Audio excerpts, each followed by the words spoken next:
Ready में और कौन है उधर? इधर से आओ, इधर से सर को इधर से इधर सर इधर सर। चलो भाई तुम आ जाओ, करते हैं किसी ने तुम आ जाओ। उधर से और है ना वो लिपिक में उनको बुला लो। आ जाओ, चलो लेडी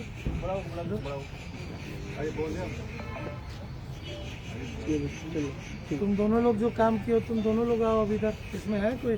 एक साथ दे दो तुम दोनों एक साथ। इधर देखिए। चलो पवन तुम दोनों आ जाओ, तुम दोनों एक साथ देना।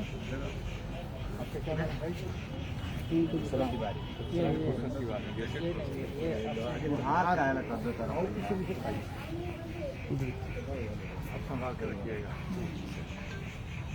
तो हवलदार साहब से दिलवाते हैं सर। दिलवाइए, बिल्कुल दिलवाइए।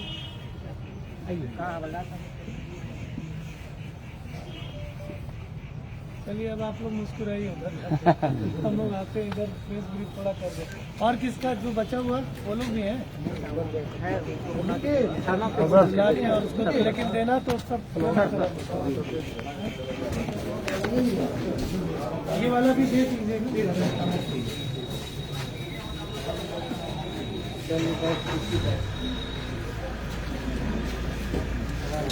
जैसे देखे गए हैं वही चोरी का मोबाइल था, एसपी साहब द्वारा दिया जा रहा था। अभी प्रेस कॉन्फ्रेंस होगा।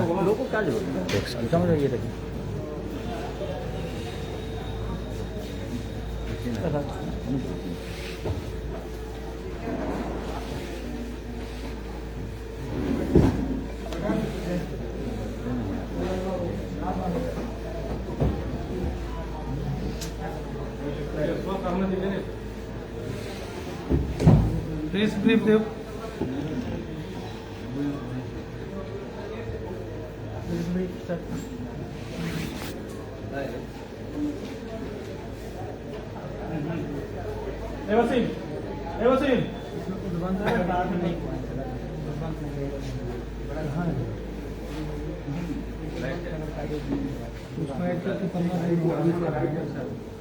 उसका नाम तो कंफर्म कर।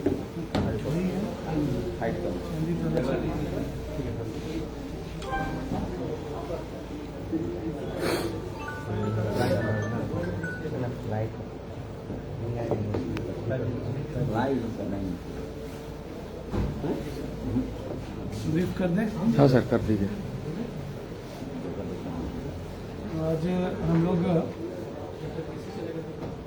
साल के आखिर में हम लोगों ने जो हर महीने चोरी की मोबाइल या फिर गिर जाने के कारण गुम हो जाने या फिर किसी तरह से स्नैच हुआ है मोबाइल, उन मोबाइल को रिकवर करके और उनके जो वास्तविक उपयोगकर्ता है और जो धारक है उनको उपलब्ध कराते हैं।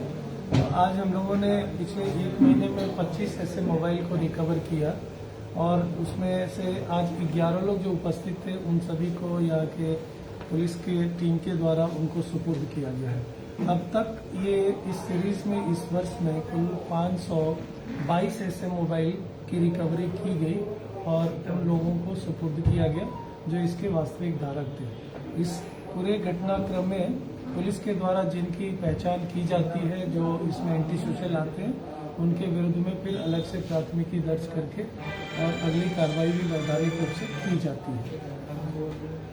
दूसरा घटनाक्रम जो रोको टोको अभियान और रात्रि में सघन गश्ती जो कराई जा रही है, तो इसमें अवैध बालू उत्खनन वाले क्षेत्र में जब कल कुछ विशेष ड्राइव चलाई गई थी तो उसमें कोइलवर थाना पुलिस को एक विशेष उपलब्धि हुई थी। इसमें ट्रक चालकों से कुछ लड़कों के द्वारा गैंग बना के उनसे पैसे या अन्य मोबाइल वगैरह की छिनतई की जाती रही। 2 दिनों से ये इस तरह की सूचनाएं मिल रही थी कि सड़क पे फॉग का, कोहरे का लाभ उठा के ऐसी घटनाएं वो कर रहे थे।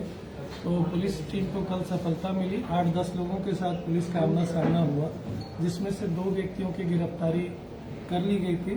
उनके पास से एक पिस्टल, 4 राउंड गोली, 2 मैगजीन, क्योंकि भागने के क्रम में किसी पिस्टल की मैगजीन गिरी हुई थी तो वो भी बरामद किया गया है। और 3800 रुपया जो एक किसी ट्रक चालक को रोक के छीनने का प्रयास किया जा रहा था, तो उसे भी बरामद कर लिया गया है। ये गिरोह किसी अन्य थाना क्षेत्र के रहने वाले हैं और कोइलवर के जमालपुर एरिया में ये कल अर्धरात्रि में इस तरह का प्रयास कर रहे थे।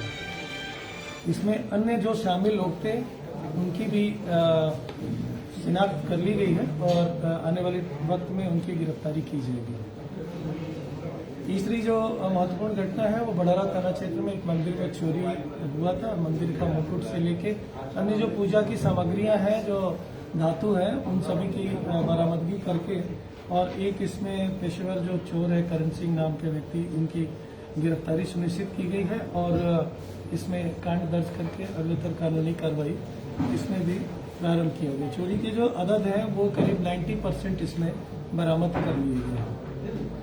और जो अभियुक्त गिरफ्तार हुआ है उसका पूर्व से ही 5 अलग अलग कांडों में रहा है। चोरी की घटनाओं में कई बार उसके पास से बरामदगी पहले भी की गई है। आर्म्स एक्ट के भी मामले में ये अभियुक्त रहा है आरोपी।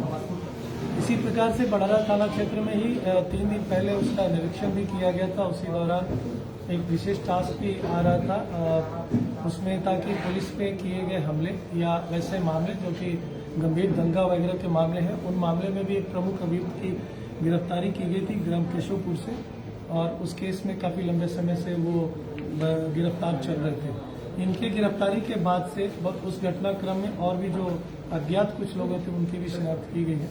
उस पर भी अगली कार्रवाई प्रारंभ कर दी जाएगी। अगली घटना है आरा नगर थाना क्षेत्र अंतर्गत। 2 ऐसी घटनाएं घटित हुई थी 2 दिन के अंतराल पे, और ये 7वें महीने में जुलाई के माह में ये घटनाएं घटित हुई है। दोनों की प्राथमिकी दर्ज है। गोली चला के घायल करके और उनके साथ में दुश्मनी की वजह से ऐसी घटना कारित की गई थी। इस घटना में मोहम्मद गुड्डू कुरैशी की गिरफ्तारी की गई है और उनका आपराधिक इतिहास और ज्ञात किया जा रहा है।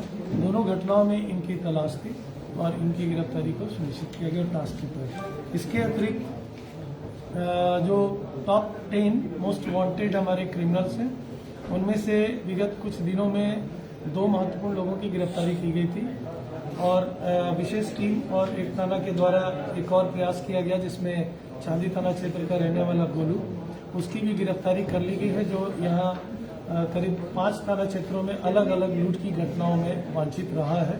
उसकी भी गिरफ्तारी सुनिश्चित कर ली गई है। जो टीम है वो बाहर से उसको ला रही है और उसको अभी पहुंचने में ट्रेन के विलंब के कारण उनको उपस्थापित यहाँ पे नहीं कर रहे। सर, टॉप 10 में कितने अभियुक्तों को अभी तक पकड़ा गया? 10 में से 3 को हम लोगों ने पिछले 1 महीने में गिरफ्तार कर लिया है। सर, नए साल को लेकर सर, हाँ, 1 जनवरी को क्या स्पेशल ड्राइव होगा सर? न्यू ईयर के उपलक्ष्य पे जो हम लोगों के पास में फीडबैक है वो उसको लेके महत्वपूर्ण जो सार्वजनिक स्थल है जहाँ पे लोग किसी न किसी रूप में पिकनिक स्पॉट के रूप में वहाँ पे पहुँचते हैं, फैमिली के साथ में वहाँ पे रहते हैं, तो परिवार को वैसे जगहों पे सुरक्षा की भावना विकसित करके हम लोग सुरक्षित माहौल दे सकें, ये एक प्रयास है। नंबर 2, वैसे लोग जो मनचले हैं, असामाजिक लोग हैं और ऐसे मौके पर कोई ऐसी अवैध गतिविधि करते हैं या असामाजिक गतिविधि कोई भी करते हैं, तो उन लोगों पर निगरानी रखने के लिए छोटी छोटी टीम थाना स्तर पे और मुख्यालय स्तर पे भी बनाई गई है। उन जगहों पर निगरानी रखने के लिए ट्रैफिक सिस्टम को हम लोगों ने थोड़ा इम्प्रूव करने की कोशिश की है कि ट्रैफिक उस दौरान रैश ड्राइविंग कहीं पे ना हो और किसी तरह का ऐसा कार्य ना हो जो दुर्घटना में परिणित हो सके। और दूसरा है कि इस दौरान लंबे अवधि तक ट्रैफिक का हमारा जो पोस्ट वहाँ पर प्रेजेंट रहेगा। आज शाम से ही इसको शुरू किया जा रहा है। होटल, रेस्टोरेंट, ढाबा या फिर वैसे पिकनिक स्पॉट जो कि रिमोट एरिया में है या फिर शहरी क्षेत्रों में है, उन जगहों पे भी पुलिस की निगाह रहेगी और उन जगहों पे पुलिस की टीम अलग अलग टाइम पे विजिट करके उनको भी इंस्ट्रक्ट करेगी जो वहाँ पे लोग हैं कि किसी भी प्रकार के हर्ष में और नव वर्ष को मनाने के उपलक्ष्य में कोई ऐसा कार्य ना करें जो कि किसी तरह से वो कानून विरोधी हो, तो उस पर भी पुलिस की नज़र रहनी है। बोट के परिचालन पे भी हम लोगों ने प्रयास किया है, लोगों को ब्रीफ किया है, नाविकों को बताया भी है कि कोई भी ऐसा नाव का परिचालन ना करेंगे जो ओवरलोड हो या फिर उसकी स्थिति अच्छी ना हो, ताकि किसी प्रकार की ऐसी दुर्घटनाओं को भी बचाया जा सके। तो कुल मिला के 2 जो नदियां हैं हमारे इस जिले के बाउंड्री में, उन दोनों नदी के जो हमारे दियरा क्षेत्र है या वैसे इलाके जहाँ पे पिकनिक पहले मनाई जाती थी, उन जगहों पे हम लोगों ने कोशिश की है कि सभी जगहों को चिन्हित कर लें। कभी कभी कुछ लोग नए नए जगह को तलाशते हैं और नई नई जगह पे जाते हैं, तो वैसे जगहों पे पुलिस की पूरी और प्रशासन की पूरी कोशिश रहेगी उन जगहों पे भी पहुंचे और समय पर उनको डिस्पर्स भी कर दें, सो दैट कि उनको एक सुरक्षित माहौल मिल सके। और इसके अलावा धार्मिक स्थलों पर भी अलग अलग जगहों पे हम लोगों ने वहाँ पे भी अपनी बंदोबस्ती कर रखी है, तो उस जगह भी पुलिस का प्रेजेंस रहेगा। इसके पहले भी पुलिस ने बहुत से लॉ एंड ऑर्डर और पर्व के मौके पर जो अपनी बंदोबस्ती की है, तो हम लोगों ने ऑलमोस्ट क्राइम फ्री रखा था। यह भी मैंडेट है भोजपुर पुलिस का कि हम लोग इस अवसर को भी चैलेंज के तौर पे लेके और अपनी बंदोबस्ती को दुरुस्त रखें।